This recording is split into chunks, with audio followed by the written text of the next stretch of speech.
নিখোঁজ ছেলেকে খুঁজতে গিয়ে আক্রান্ত বৃদ্ধ পিতা, 12 বছর ধরে নিখোঁজ সন্তান, আর সেই সন্তানের খোঁজ করতে গিয়ে আক্রান্ত হতে হলো এক অসহায় বৃদ্ধ পিতাকে। চাঞ্চল্যকর এই ঘটনাটি ঘটেছে গোকুলনগর রাস্তার মাথা এলাকায়। অভিযোগের তীর স্থানীয় এক টিএসআর জওয়ানের বিরুদ্ধে। রক্তাক্ত অবস্থায় বৃদ্ধকে জাতীয় সড়কের পাশে ফেলে যাওয়ার পরও পুলিশের ভূমিকা নিয়ে উঠছে বড়সড় প্রশ্ন। ছেলের খোঁজে এবার সরাসরি মুখ্যমন্ত্রী এবং প্রশাসনের দ্বারস্থ অসহায় পরিবার। ঘটনার সূত্রপাত আনুমানিক 12 বছর আগে। গোকুলনগর রাস্তার মাথা এলাকার বাসিন্দা নারায়ণ দেবনাথের ছেলে সচল দেবনাথকে বিদেশে কাজ দেওয়ার নাম করে পাঠায় স্থানীয় এক টিএসআর জওয়ান, নাম বিজয় দাস। কিন্তু বিদেশে যাওয়ার পর থেকে পরিবারের সাথে সমস্ত যোগাযোগ বিচ্ছিন্ন হয়ে যায় সচলের। পরিবারের অভিযোগ, 3 বছর আগে সচল বাড়ি ফিরে আসলেও নিজের বাড়িতে ফেরেনি। সেই সরাসরি উঠে সেই টিএসআর জওয়ান বিজয় দাসের বাড়িতে। সেখানে কিছুদিন থাকার পর সচলকে আবারও বিদেশে পাঠিয়ে দেওয়া হয় বলে দাবি পরিবারের। নিখোঁজ ছেলের খবর জানতে বারবার টিএসআর বিজয় দাসের দ্বারস্থ হয়েছেন অসহায় পরিবারটি, কিন্তু প্রতিবারই জোটে শুধু হুমকি আর আক্রমণ। গত 19শে মে রাস্তার মাথা এলাকায় নারায়ণ দেবনাথ পুনরায় তার ছেলের বিষয়ে জানতে চাইলে টিএসআর জওয়ান বিজয় দাস এবং তার ভাতিজা বৃদ্ধির উপর চড়াও হয় বলে অভিযোগ। তাকে ব্যাপক মারধর করে রক্তাক্ত অবস্থায় জাতীয় সড়কের পাশে ফেলে রেখে চলে যায় এবং পরবর্তীতে তাকে উদ্ধার করে বিশালগড় হাসপাতালে নিয়ে যাওয়া হয়। হাসপাতালে চিকিৎসার পর এই নৃশংস ঘটনার বিষয়ে বিশালগড় থানায় একটি লিখিত অভিযোগ দায়ের করে দেবনাথ পরিবার। কিন্তু পরিবারের অভিযোগ, ঘটনার পর বেশ কিছুদিন কেটে গেলেও পুলিশের তরফ থেকে কোনো রকম পদক্ষেপ নেওয়া হয়নি।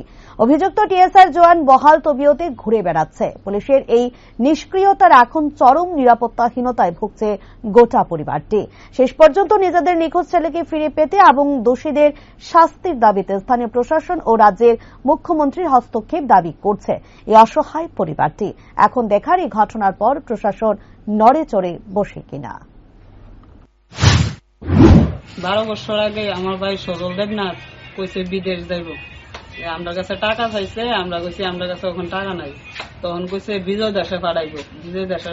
বিজয় দাসটা লোকটাকে টিএসআর চাকরি করে। বিজয় দাস বাড়ি কোন জায়গায়? গুডাউন পারে, আমরা পাশের বাড়ি।